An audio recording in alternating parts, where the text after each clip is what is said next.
In a recent video, I mentioned leaders should think like scientists. And I've been asked again, what does that mean? What does it mean for a leader to think like a scientist? And why does it matter?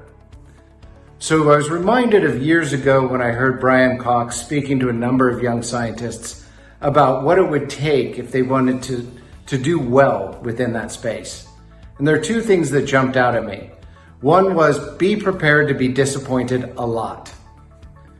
In science, you have to experiment, try things, and it very rarely works out the first time.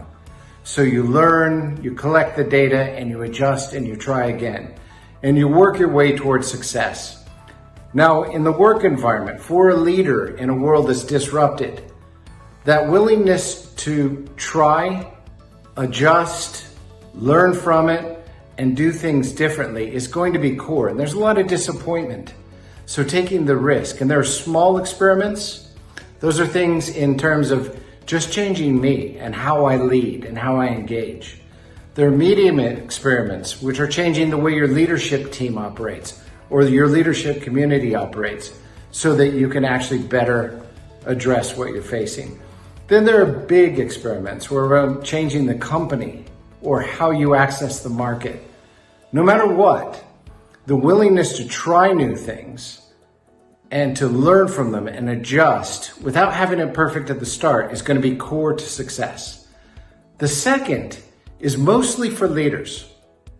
And that is, as a scientist, you have to put your work and your results up to the scrutiny of your peers. That's part of the process. Often those people don't want your results to be right. So if you're a leader and you're navigating this environment, are you willing to put your decisions and your ideas up to the scrutiny of those around you? Are you willing to have them challenged? Are you willing to have them knocked down?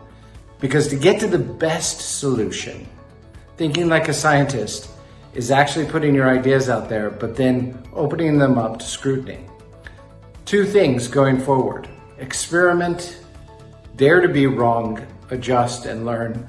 The second is create an environment where you are challenged, where what you bring is held to scrutiny so that you're getting better decisions. That's thinking like a scientist.